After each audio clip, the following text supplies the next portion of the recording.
গণ অভ্যুত্থানে ৬ মাস, সাবেক ৩৫ মন্ত্রী ও ৪৩ এমপি গ্রেপ্তার।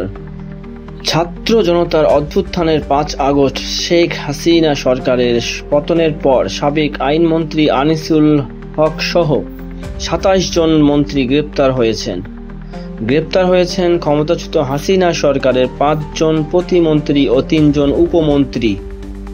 গ্রেপ্তার হয়েছেন ৩ উপদেষ্টাও।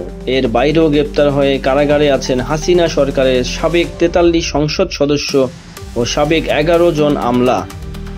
এছাড়া পুলিশের সাবেক ২ জন মহাপরিদর্শক, ২৮ জন পুলিশ কর্মকর্তা গ্রেপ্তার হয়েছেন। পাশাপাশি আপিল বিভাগের অবসরপ্রাপ্ত একজন বিচারপতি ও ৫ জন সাংবাদিক গ্রেপ্তার হয়েছেন। আরও গ্রেপ্তার হয়েছেন বিভিন্ন ব্যবসায়ী সহ নানা শ্রেণীপেশার মানুষ। হাসিনার পতনের পর ১৩ই আগস্ট প্রথম গ্রেপ্তার হন সাবেক আইনমন্ত্রী আনিসুল হক ও প্রধানমন্ত্রীর বেসরকারি বিনিয়োগ ও শিল্প বিষয়ক উপদেষ্টা সালমান এফ রহমান। ১৫ আগস্ট শেখ হাসিনার বিরুদ্ধে ঢাকার আদালতে প্রথম হত্যা মামলা হয়। জুলাই আগস্টে ছাত্র জনতাকে গুলি করে হত্যার অভিযোগে আওয়ামী লীগ ও হাসিনা সরকারের সাবেক প্রভাবশালী ব্যক্তিদের গ্রেপ্তার অভিযান অব্যাহত রয়েছে।